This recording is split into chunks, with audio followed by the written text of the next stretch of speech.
This is a true horrifying story, part 35. This topic is requested by many people. Who is Al-Masih Al-Dajjal? Al-Dajjal is the Antichrist in Islam. In Christianity, he's known as the false Messiah. He is a person, a human being. He will be the leader of the New World Order. His army are initially known as the Illuminati. It consists of many leaders, high net worth big ballers, and also famous people. They're being used as puppets to deceive people like you and I. Al-Dajjal is known to be very old. He's been around since the prophets. He is chained up on a deserted island that no one knows where it is. The Illuminati's task is to prepare for his arrival, and when he is out, he will cause complete destruction. He will deceive many people, making them believe that he is God. He will be worshipped by millions, if not billions of people, and his army will be indestructible. Only with God's will his chains will break, and when he comes he will have supernatural abilities. He will be able to control the weather, strike thunders, fly, and levitate objects. And he also has a one-time ability. God gave him that ability that he can do only one time. The people would go up to him and tell him, if you're a God, then prove it. He will slice a person in half and then bring his halves back together, and that person will live. The scary thing about Al-Dajjal is he's not only going to be worshipped by humans, he's also worshipped by jinns. He has a big army, including Iblis. He will shed blood on earth. He will kill every single being that does not call him God. He will travel the whole world in just 40 days. So wherever you are in the world, you will see him. Except for two places, Mecca and Medina. These are two places in the world that Dajjal will not step foot in, because Mecca and Medina are guarded by angels and they will not allow him in. They say that he will deceive Muslims as well, Muslims that pray 5 times a day. He'll make you think by worshipping him you'll get all the happiness in the world, and he'll shower you in gold. Only people with strong faith will be able to read the word kafir on his forehead. Us humans fear demons and jinns, but this human is feared and worshipped by demons. Now there is a way to prevent him from coming close to you, but I'll let the experts explain how that can be done in detail. There are many minor and major signs throughout time, signs of when the Dajjal will come. And I assure you, we are more than halfway through these signs. This is a true horrifying story, part 36. This story was narrated by a very well-known sheikh on the Merciful Servant YouTube channel. This channel is a legitimate source. They're based in the United States. This story took place in California many years ago. There is a sheikh in California that is known to be a very big raqi. He performed over 200 exorcisms on people that were possessed. He came across another sheikh, a friend of his, and this sheikh told him, listen, how do you believe in this stuff? Jinn possessions, black magic. This stuff doesn't exist. Jinns cannot possess humans. He didn't want to argue with him, so he let it be. One day, he took him to one of his patients that he's been treating for a while. A young Muslim woman possessed by 3 jinns. A jinn family that consists of a male, a female, and their young one. All 3 possessing this Muslim woman. After many exorcism sessions, that visit with the sheikh that didn't believe in such stuff was maybe the 4th visit. They go to her house and he prepared him with the ruqya. The sheikh that was in denial started reading Ayat al-Kursi. Ayat al-Kursi is a short verse from the Quran that we read after prayers. It protects us from the evil eye, demons, and black magic. The woman elevated 3 feet from the ground. The sheikh's hands started shaking as that happened. The family of the 3 jinns were talking to each other through this woman while the ruqya was being performed. The 3 jinns would shout and argue with each other whether they should leave her body or not. The sheikh skipped a verse from fear. Seeing this for the first time, he skipped a verse. The woman looked at him and turned her head 180 degrees, a movement that is physically not possible. He took a step back and was not able to continue. Eventually, the other sheikh stepped in and continued the exorcism on this woman. They left her house, and the sheikh that was in denial was sure that these things are in existence. This is a true short story that shows you a few of the many side effects that can happen during an exorcism. This is a true horrifying story, part 37. who are Ya'juj wa Ma'juj, also known as Gog and Magog. These evil forces have been mentioned in the Quran, the Bible, and the Torah. Ya'juj is a tribe and Ma'juj is another tribe. They're both related. They existed close to the era of Moses, who is Musa alayhi salam. They are human beings that have been reproducing and increasing in number for thousands of years. They are the most barbaric and vicious humans that ever existed. They are cut off from mankind. They are nowhere close to any civilization. Some definitions have slightly proved that they may be located somewhere in the North Pole. And some modern theories state that there is a civilization in the North Pole that we never contacted before. They will come out one day, and they will destroy, rape, murder, kill, and eat everything around them. In all the sacred texts, they are defined in the same way. And many prophets have warned their people from Ya'juj wa Ma'juj. In Islam, it states that for every one Muslim, there are 999 Gog and Magogs. That's how big their population is. In the Bible, they're described as evil forces that will join Satan in the great struggle at the end of time. They are so many that one narration says, during their journey, they will pass by a lake in Palestine called Tabariya. They all start drinking from this lake, till the ones that are far behind eventually catch up. There will be no water left, and one of them will say, there's meant to be a lake in this area. They were cut off from mankind during an era of a king named Dhul Qarnayn. Some people refer to him as Alexander the Great in other scriptures. He joined forces with other nations and built a wall. The whole wall was made of iron to block them from attacking mankind. They've been trapped between two mountains for thousands of years. However, the Prophet narrated that Ya'juj wa Ma'juj have broken a hole that is this big. No one knows how close they are today. The Quran also states that there will not be any army that can beat them. They will kill everybody. And after everyone's death, they will say, we conquered the inhabitants of the world.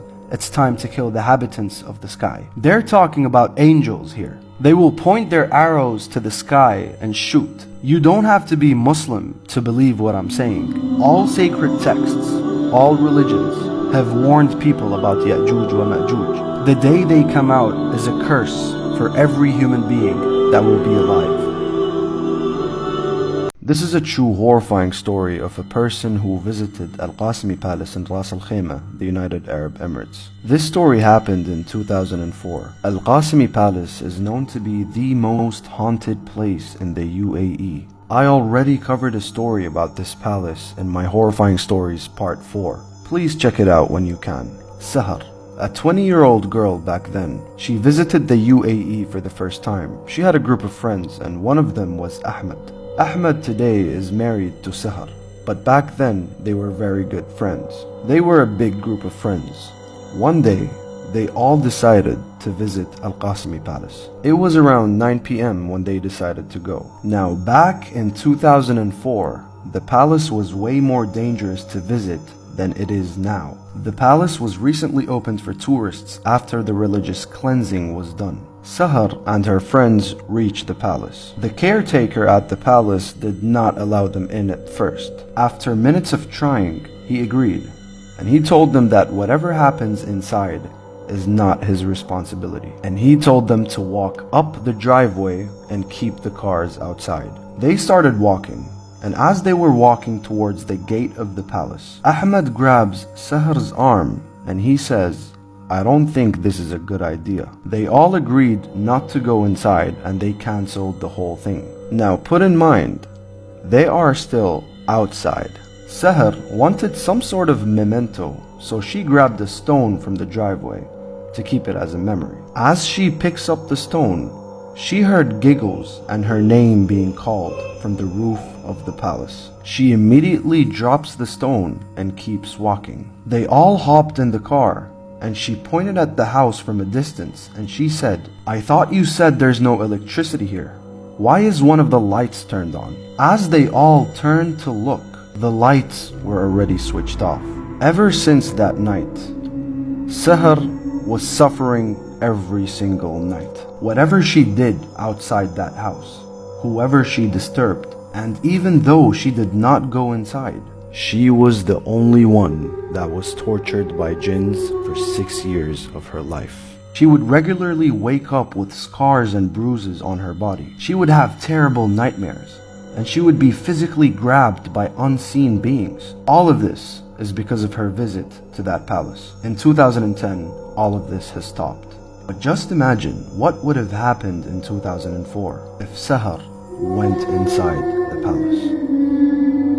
This is a true horrifying story of the tomb of Tutankhamun. I spoke about black magic in many of my episodes. I revealed the terror and the dangers behind its rituals, such as the books Al-Ghazali and Shams al-Ma'arif, the cursed houses, the buried spells, and a lot more. However, the age of when black magic was the biggest, the strongest, and the most dangerous was the age of the pharaohs in ancient Egypt. Black magic back then was nothing compared to what it is today. Allahu A'lam, but from the stories I've heard, I even believe that the jinns were a lot more powerful than what they are today. In Surah Taha, a chapter in the Quran, it talked about black magic and how it was so strange. Black magicians would use jinns to deceive people. They used to throw their ropes on the ground and they would move like snakes. All of these things were made by jinns back in the day of Prophet Musa. Many jinns used to worship these kings, and they would provide most of their energies to execute their demands. Tutankhamun is the last of them.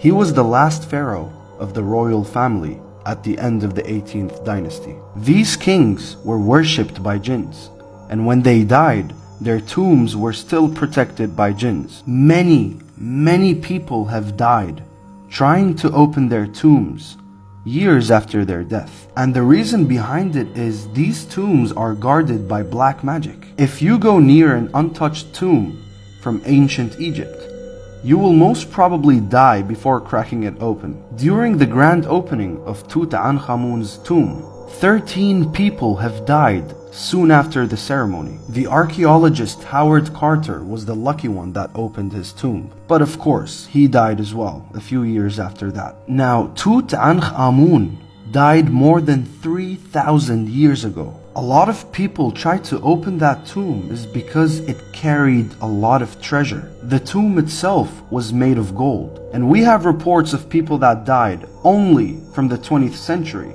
from opening this tomb. But just imagine how many people have died trying to open this tomb throughout these 3,000 years. That's how strong the curse is. The jinns have protected his grave for thousands of years. This is a true horrifying story that took place in Ar'ar, Saudi Arabia. This story has also been aired on TV by a couple of imams confirming it. I will add the video source in the comments. A Saudi Arabian man from Ar'ar has 4 brothers. All 4 brothers are married except him. People always ask him, why didn't you get married yet? And he always gets aggressive when someone asks him about marriage. He hates it. He doesn't want to get married. So people knew this man is not someone you should speak about marriage with. A few weeks later, this man was invited to a wedding. In most Muslim countries, weddings separate men and women. The men's wedding was held at a farmland somewhere deep in the desert. As he was driving alone at night to the wedding, he heard a woman screaming, "Please don't leave me, please help." He panicked and quickly turned on Quran in the car. Every time he hears the woman screaming, he would look outside and see a wolf. The screams wouldn't stop, and every time there was a scream, the same wolf would appear. He eventually made it to the wedding, and then he told a couple of people what happened to him on the way there. On the next day, he tells his good friend what happened. They both hop in the car in daylight and they go look for that woman. For hours, they were looking. They found traces from the wolf, but they didn't find anything else. A week later, this man went to a majlis, and he announces that he is convinced to get married for some reason. And everyone there was shocked. You, out of all people, want to get married all of a sudden. Something is not right. He had enough. He decided to go to a sheikh, and he tells him the full story. I hated marriage. I always got aggressive when someone brought it up. One day, when I drove to a wedding at night, I heard a woman screaming for help, but all I saw was a wolf. And then a few days later, I was convinced with getting an arranged marriage. Please explain, what is happening to me. The sheikh laughs and tells him, you were attached by an admirer, a jinn that was emotionally attached to you. She made you hate getting married. The night you drove in the desert, she was following you. She tried to possess you, but she couldn't. And that wolf you saw killed the jinn. Jinns are known to be afraid of wolves because a wolf is the only animal that can take a jinn's life. And when you heard a woman scream, it was the jinn getting attacked. And now, you are no longer against marriage because the curse you had was killed by a wolf. This is a true horrifying story of the Ouija board. We all know what this piece of wood is capable of doing. And surprisingly, it's been around since the 1800s. And people are not aware of the dangers this game can bring. When a person wants to come in contact with jinns, the jinn must be invited by the human himself. They cannot communicate unless there is a portal. And the Ouija board is a portal. A very well-known Russian paranormal investigator wanted answers. He went alone to an abandoned house. It's one of the most haunted houses in the country. He took his Ouija board. He brought monitors, mics, many cameras, movement detectors, and a whole bunch of equipment. He lit up candles. He placed the Ouija board in the living room, and he invited the demon to come and play. Warning: I will be showing you real footage of what happened. Before he started, there were small movements detected. He sat down and asked the first question. Are you here now? The glass did not move, but as he placed his finger on the glass, this happened.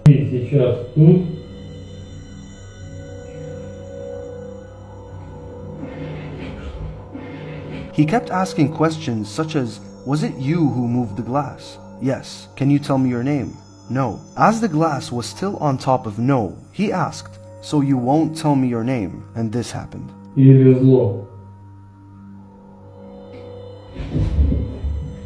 He asked, can you harm me?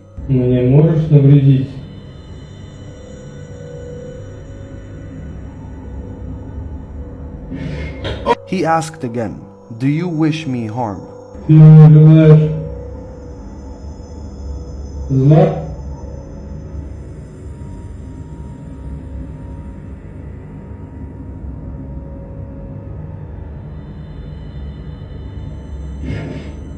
He called this jinn out and asked to stop the game, but he doesn't know that it's too late. You opened the portal. They play by their rules now. They're not going anywhere if you ask them to leave. And chaos is what happened. Я прощаюсь с тобой. Уходи. Твою мать.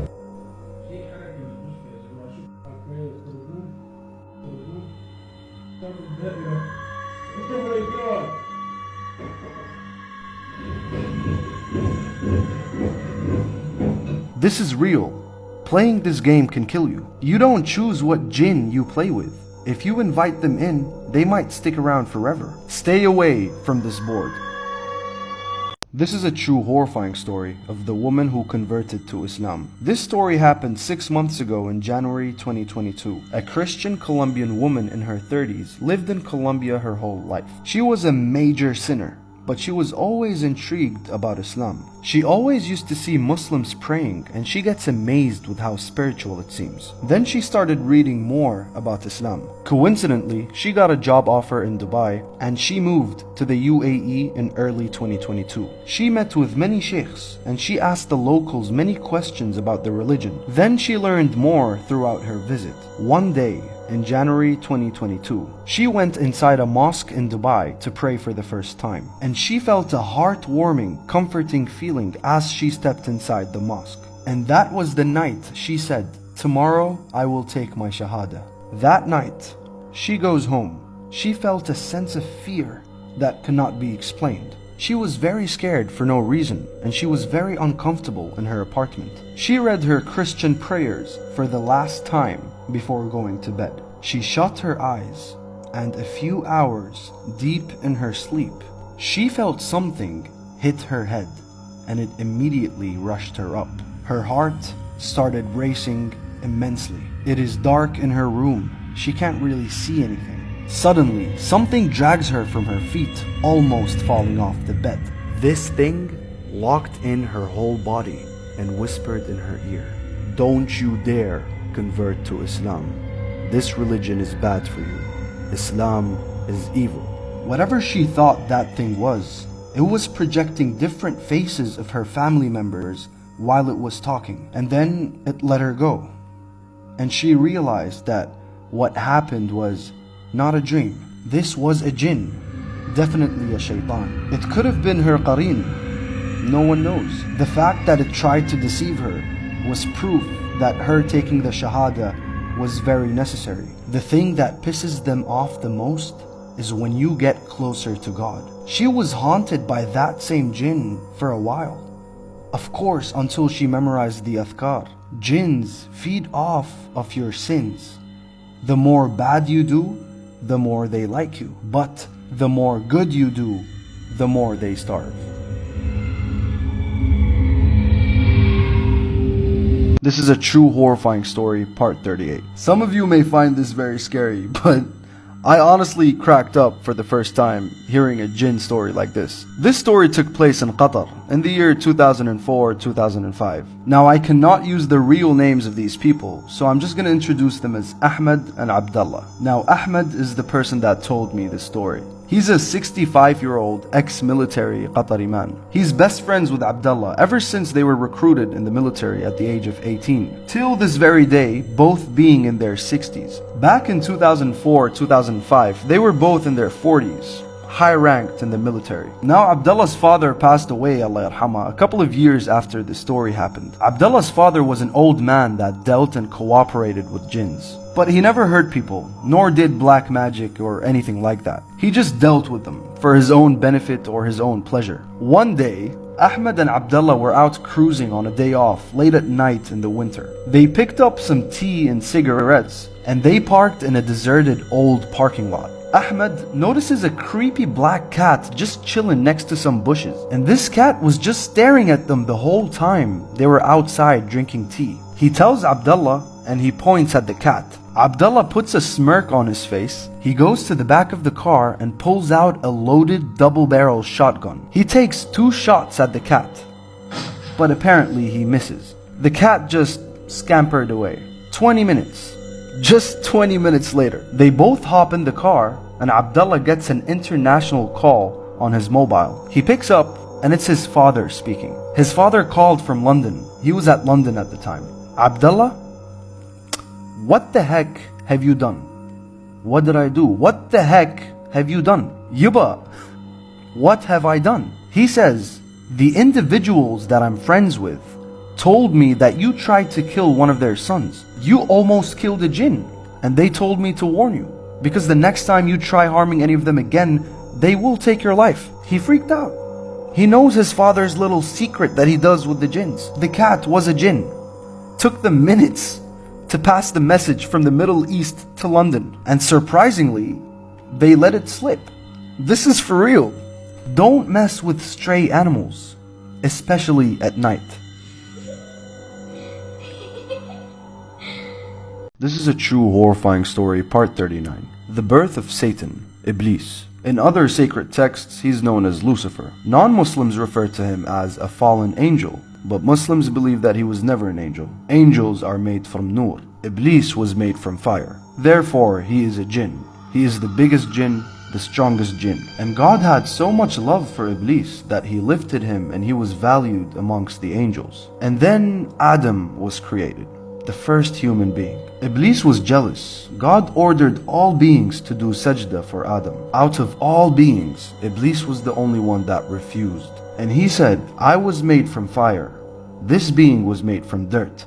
I will prove to you that Bani Adam is not the righteous being. Adam, Eve, Iblis, and the angels all lived in paradise. Everyone was banned to eat fruit from a specific tree. Iblis manipulated Adam and Eve and they ate from that tree. They had to face consequences, so they were all kicked out of heaven. And that is why people call Iblis a fallen angel. He was never an angel. Iblis asked God if he can have an eternal life, so he can prove that humans are sinners. And that's his task. This is what he lives by. This is the birth of Satan. He gathered the shaitans, and now he has an army. He is the leader of all demons, and he will be the only being on earth that dies last. Iblis today sits on a throne, Nobody knows where he's located. However, in an authentic hadith sahih, the Prophet said that his throne is on water. So we don't know where, but we do know that he's somewhere far in the ocean. There's a short story of a French Arab woman that was possessed by a very powerful jinn for many years. The toughest sheikhs carried exorcisms to treat this woman. But before they kicked the demon out, the sheikhs wanted to ask a few questions. They asked the jinn, "Where is Iblis located?" Without a hesitation, the jinn responds, "We visit Iblis in the waters of the Bermuda Triangle." Some scientists have said, but still did not prove, that the Bermuda Triangle has a magnetic field that caused all these ships and planes to disappear. Now that's just a theory. Now legitimately speaking, a demon has spoken, and he exposed the location of where his leader possibly stays. But could it be Iblis? It is far beyond a question mark. It is in fact a section in the ocean that will kill you if entered. This is a true horrifying story about the most dangerous game to play. And no, it is not the Ouija board. This game is called the Corners game. People sent me a podcast video of two guys explaining how it's done. I've heard of this game a while ago, but since people are talking about it now, I'd love to step in. I genuinely warn you from playing this game, because it is extremely dangerous whether it was done right or wrong, and it does involve summoning an evil presence. Even if I didn't explain to you guys how it's done, you guys are probably gonna Google it either ways. The Corners game is a summoning ritual. In Islam, it is equivalent to practicing black magic. You need 4 participants. No additional players are allowed in the room. A room with 4 corners. No more, no less. All the lights in the room must be switched off. All players must enter the room one by one, speaking their name out loud 3 times. One principal is appointed as the speaker. The speaker stays in the middle of the room, and the remaining 3 players must pick a corner each and face the wall. The door should be shut, and when everyone is inside, no one is allowed to speak. When everyone is in position, the speaker counts to 3. And on 3, all participants must rotate clockwise to the next corner. Now there are 4 other procedures that I don't wish to explain further. But throughout the game, remember, there's always one empty corner. Now people say that one of the principals may disappear. But one thing for sure, an entity in the shape of a figure will appear in one of the corners. There is an emergency procedure of calling your name backwards, but I don't know if that will avoid getting you injured. A group of guys from Japan have played this game. No one disappeared in thin air after the game was done. However, one of the players never seemed the same after playing this game. During their 3rd rotation, they saw a figure move in one of the empty corners. The figure is a jinn, and jinns feed off from empty corners. That is what we know of them in Islam. In households, jinns camp in corners, ceilings, or even toilets. The player that is in most fear will be possessed. And the player that was possessed from playing this game passed away a couple of years later. They were all young men in their late 20s. Sometimes dangerous rituals are commercially sold as games, such as the Ouija board. But they are just dangerous portals. You are literally creating a portal from the jinn world to your own room by playing such games. I didn't even explain how the game is done. If you Google the rest of the procedures, that's your responsibility. Stay away. This is a true horrifying story that took place in Zarqa, Jordan. Muhammad, a 19-year-old Jordanian, back in 2011, he was hanging around the neighborhood with his friends. A 40-year-old looking man pulls up in his car right next to where they're sitting. He looks out the car, points to Muhammad, and asks him to come. Muhammad at 19 was a tall and muscular young man. So he goes to him, and the man seemed very friendly. They chit-chat for around 10 minutes. Now put in mind, that man is a stranger. He asks Muhammad, "Hop in my car, let's go to my place. I'll show you my house." Muhammad was shocked and creeped out. He thought that man may have been interested in a young muscular man like himself. But he also felt confident, because he knew if things went wrong in that man's house, he could take him down. Muhammad looks at the back of the car, and he noticed a black dog. Muhammad loves dogs so much, he said, "You have a dog?" And the man replied, "I have a lot more dogs at my house." They hop in, and they reach the man's house. And Muhammad says, "I saw the most unusual antiques I have ever seen." He had a cross statue right next to an Islamic one. He had a maid that looked very unusual and she did not speak a word. It was so strange. The same dog that was in the car was on the couch, just chilling there. He immediately knew what kind of man he was. He faked a phone call and he told the man that he has a family emergency and he dipped. Muhammad went back home and saw his mom.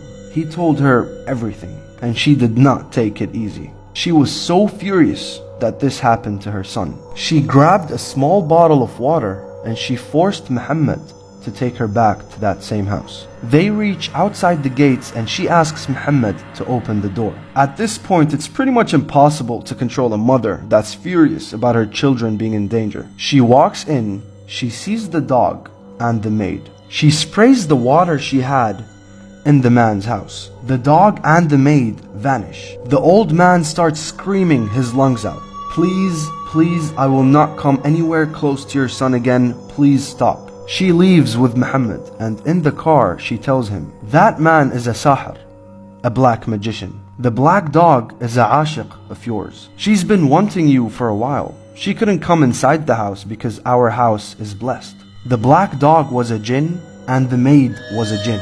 The only way she could come to you is through that sahir. Muhammad is 30 years old today.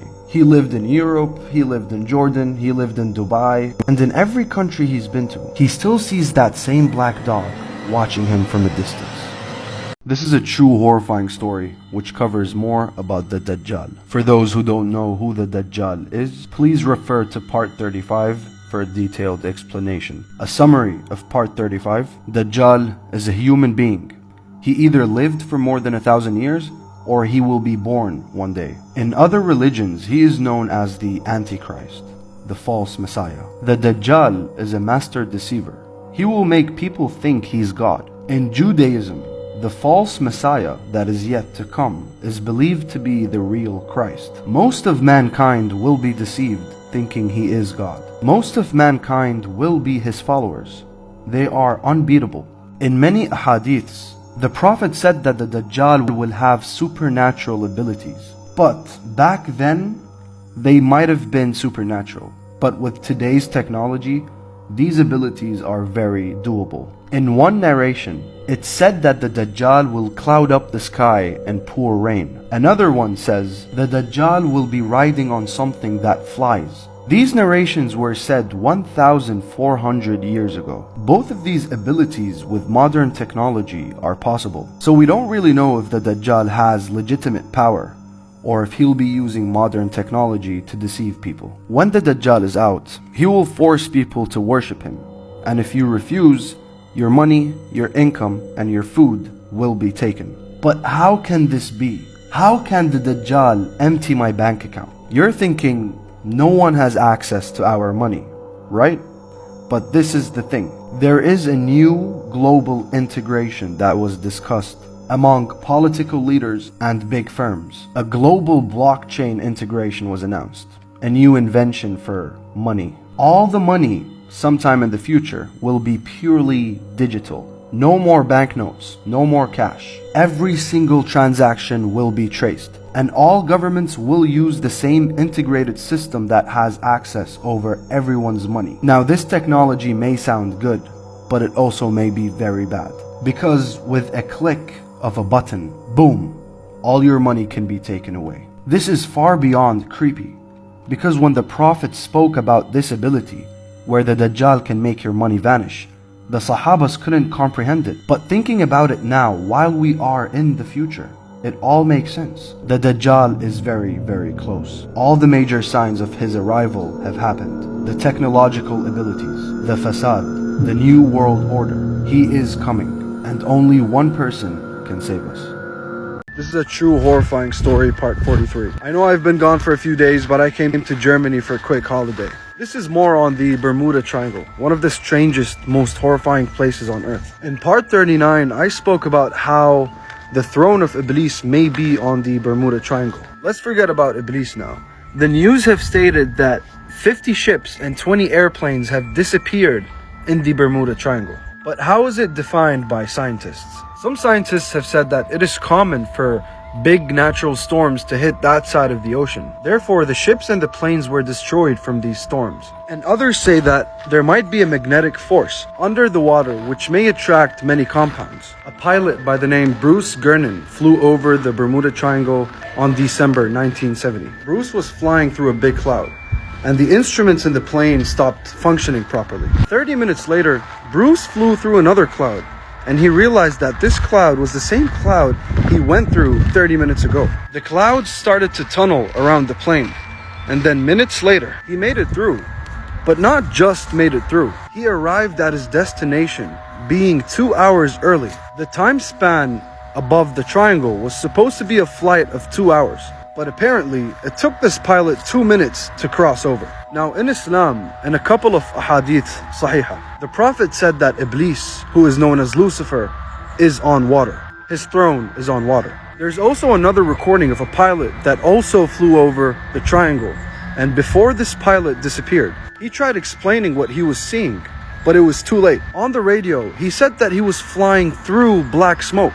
He couldn't see anything. But when he was able to see, he saw a lot of strange things that are not humane. If you somehow come close to the throne of Iblis, you will probably not survive. No one can 100% guarantee that the Bermuda Triangle is the throne of Iblis. But strangely, this part of the ocean has taken many lives. And let's not forget this. Many of you might not know this. We have explored only less than 5% of the whole ocean. It is a world way bigger than ours. And I can confirm that Iblis lives somewhere in that world.